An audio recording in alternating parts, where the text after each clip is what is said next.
All right, let's talk Seattle Seahawks. This is the time of year, of course, we're starting to see the veterans and the rookies come together. We're starting to see what new additions to every team, and certainly Seattle is going to have a big impact. And there's one new Seattle Seahawk that's impressing everyone. We're talking coaches, we're talking players, we're talking media. A lot of corroborating evidence that this rookie is going to be a playmaker day one for the Seahawks. Exciting news out of Seattle. But first, I'm Nick. That's Andrew, and this is Saturday Morning Inspection.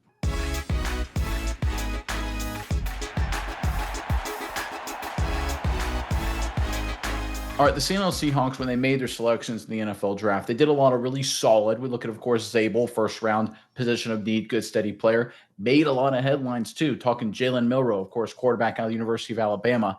But a kind of under the radar move that is really shining for the Seattle Seahawks was the selection of Nick Emmanwori out of South Carolina. This guy was a heck of a player out of USC East, as we like to call that university. I know people on the West Coast think there's only one USC. There's actually two. But so far, Emmanwori is off to a great start for the Seattle Seahawks, especially when you listen to all the different people, coaches, players across the board doing great things. Let's get into this article. Then we've got some very interesting data on the other side. This is according to 12th Man Rising. According to Bob Condata of the Seattle Times, Devon Witherspoon said, I think he's going to be real good for us, talking about Nick Emmanwori. Obviously, the size and his speed stand out, but his ball knowledge, he's a smart kid. I think he's going to catch on to the defense very easily, and that's a Mike McDonald defense, right? That is not a simple defense. Once he does it and once he gets comfortable doing it, I think there's no limit for him. Durd echoed Witherspoon's sentiment, saying, we're talking coach. Emmanwori is locked in. He's just going through the rookie process. He's playing a couple of different positions at times, but he's puts in the work. He works really well with safeties coach Jeff Howard. He made a couple of plays last week. It was cool to see. So Emmanwori is off to a great start. Coaches think so, of course, position coaches, defensive side of the football. We're also talking, of course, Witherspoon, who at this point, it's hard to think of him this way, but he's kind of a vet. He's got a lot of experience under his belt. He's saying good things as well. Media is hyping up this kid too. So Emmanwori off to a great start. Really critical for the Seattle Seahawks. Of course, this is a team going through a transition. A lot of young players, both sides of the football. A lot of eyes on the quarterback position. A lot of eyes on the offensive line. But maybe this safety position could have a chance to have a massive impact. And there already is some rumbling, some rumors that the Seahawks are reminded a little bit. Big comp here. Cam Chancellor to Nick Emmanwori. Again, we're not saying he's as good, but stylistically, how he can fit in the Seattle defense. That's what the reports out of Seattle are saying if you listen to the Seahawks front office. And when you get into the data with Emmanwori, there's a lot of reason to be excited. Let's pull up our first chart here, comparing Nick Emmanwori against what I would say his best comp, Malachi Starks. Emmanwori played at South Carolina. Malachi Starks played at Georgia, both in the Southeastern Conference. Very similar schedules, very similar level of competition. And you look at their grades according to PFF in front of you on the screen. Emmanwori there in blue, Starks in red. You can see Emmanwori is better. You can see he's better overall. You can see he's better in tackling. You can see he's significantly better in coverage. And of course, Emmanwori's got the brains, if you listen to Witherspoon, and he's also got a little bit more length to him, a little bit more size than Malachi Starks. So if you look at Emmanwori and compare him to his most favorable, I shouldn't say favorable, but most common comparison, if you look at stylistically where they played, that kind of thing, he is significantly better. And of course, Starks with a first round pick, who's no slouch, by the way, not picking on Malachi Starks. He's going to be a heck of a football player. Emmanwori just looks a lot better. And a big part of Emmanwori's progression is just that, the fact that he gets better every single time he steps on the football field. Let's go into our second chart here. We're talking about his improvement. And this is pretty crazy stuff, guys. So if you look at Emmanwori's first full season as a contributor in college, 2022, look at these three same metrics: overall grade, tackling grade, coverage grade, according to PFF. Look at his improvement year after year after year, all three categories: stepping up, stepping up, stepping up. Overall, better, better, tackling, better, coverage, better. Like he just gets better, everything. Covering receivers, zone coverage, man coverage, he gets better. 2022, 23, 24, tackling gets better, overall gets better. This is a guy here, when you talk about smarts, one of the things I look for when you hear players or coaches say another player is smart, I always say, prove it. Smart players get better. This is proving it, folks. This is a smart safety. This is a guy who, with the more playing time he gets, the more film he sees, he figures out the opposition. We saw him do it in the SEC. It may take a little time in the NFL. It's a whole different animal. Understand that. But when you look at his skill set, you look at his intelligence, you look at his ability to get better and better, I think it's very clear the Seattle Seahawks got a great playmaker here. All eyes are on Milroe. Zabel was a great pick, right? We agree on that 100%. But I tell you what, keep your eye on Nick Emmanwori. He has a chance to be one of, if not the biggest defensive pick by any team outside of the first round, the entire NFL draft. This was a phenomenal addition by Seattle. All right, Miles, I'm curious what your thoughts are on this. But first, Seahawks fans in the comment section below. Obviously, you're talking Pacific Northwest, so a little bit of a geographic distance between Emmanwori, who played in the SEC, which leads me to my question for you guys. Who is your favorite player in Seahawks history who played in the Southeastern Conference? Obviously, there's a certain running back who played at the University of Alabama in the early 2000s that may come to mind, but maybe somebody else. Give us your favorite Seattle Seahawks in team history who played in the Southeastern Conference. Put them in the comment section below. But Mize, over to you now. What are your thoughts on Nick Emmanwori and just everything going on with the Seattle defense?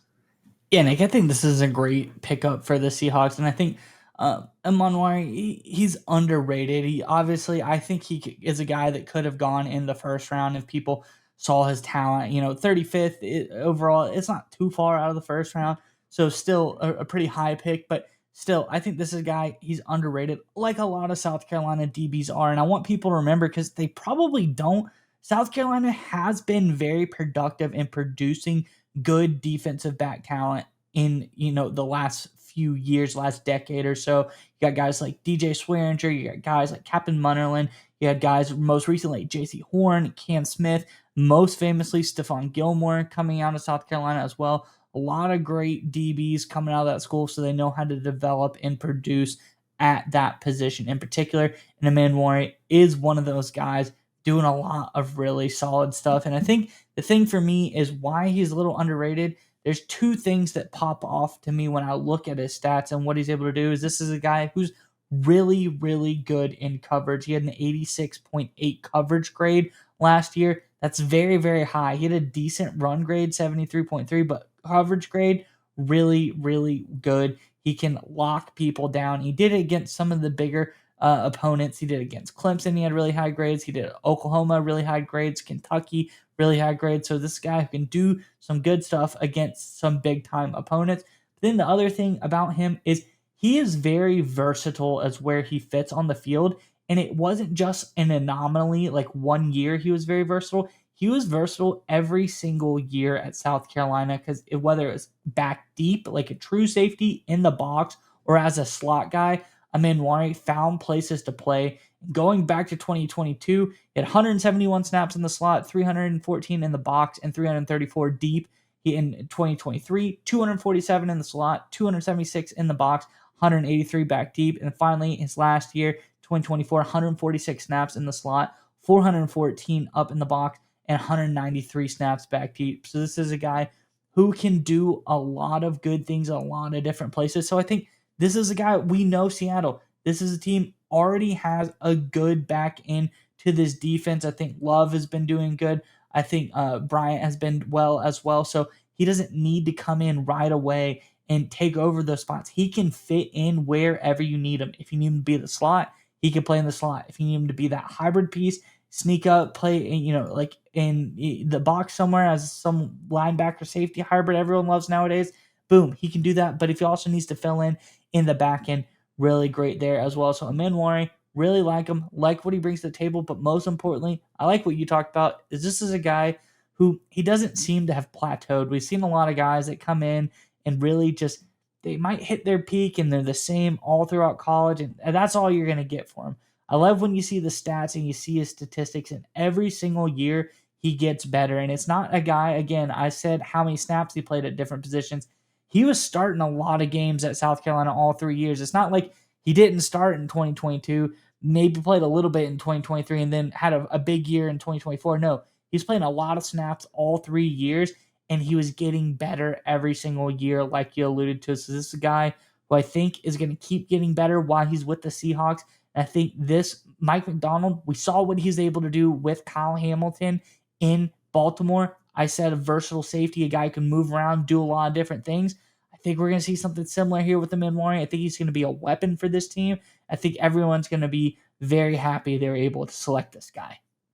Yeah, I think bringing up Kyle Hamilton like you did there, I think that's really important because there is obviously a high likelihood that McDonald would use him in a similar facet. But when you talk about the long term, medium and long term trajectory of the Seahawks team, and we covered it a lot this offseason, it's what they're going to do with all these young stars on both sides of the football. And if you look at the defensive backfield specifically, they're going to have to make some decisions, right? Witherspoon after 2026 is going to be a free agent, right? You look at Job is a free agent after this season. Bryant is a free agent after this season. Both those guys after the 2025 season. They're going to have to make a lot of decisions with those guys. I think Witherspoon is really good. I think he's worth an extension, but you have to decide, is it worth throwing a lot of money at a Bryant and say, okay, listen, we're going to pay you a lot of money and take it away from somebody else. It's a salary cap business, right? You only have so many dollars available, right? What are you going to do with all these players and try and figure out how you pay the young guys, how you pay JSN on offense, right? You're trying to figure out this front seven too. You got a lot of good pieces there. How do you move all this money around? You have a guy like Emmanwori who's basically your built-in replacement. Even if he's not a day one superstar, he is your built-in cheap replacement if you have to let one of these defensive backs walk because you have to allocate dollars in a salary cap for salary cap purposes in another direction. And that important element is one of the reasons why I love what John Schneider does with the Seattle Seahawks. He is always thinking multiple years ahead. The smart teams do this. The winning teams do this. The Chiefs, the Eagles, the Patriots famously for years. The Ravens do this as well. They don't think just for one season. They think multi-years ahead. We saw this earlier this offseason with Seattle, the way they treated moving off the veterans, moving off Geno Smith, DK Metcalf. Why? Because they needed to have dollars available to sign these young stars. They got all those assets in the Russell Wilson trade, but if they had kept Geno Smith and kept DK Metcalf and paid him a lot of money, a lot of those young players would have had to walk, and then you just lost out the Russell Wilson trade in the long term. So what do you do ahead of time? You move off of Smith, move off of Metcalf. Now you've got some dollars available. You still have to make some tough decisions down the stretch, but what do you do when you're faced with that? You draft a guy like Emmanwori, who's a developmental guy who continues to get better and better, who has a good chance to develop very quickly this offseason through OTAs and training camp, could be a day one contributor. And if he's not and needs a season, guess what? It's after this season that Kobe Bryant walks, slide into Emmanwori. You've got a versatile, talented playmaking safety who's very smart, ready to contribute at that point. This is a great strategy by the Seattle Seahawks. They've done a wonderful job this offseason executing it. But let's give some credit where credit is due as well, that this young kid out of South Carolina is off to a great start. Good news all around in Seattle.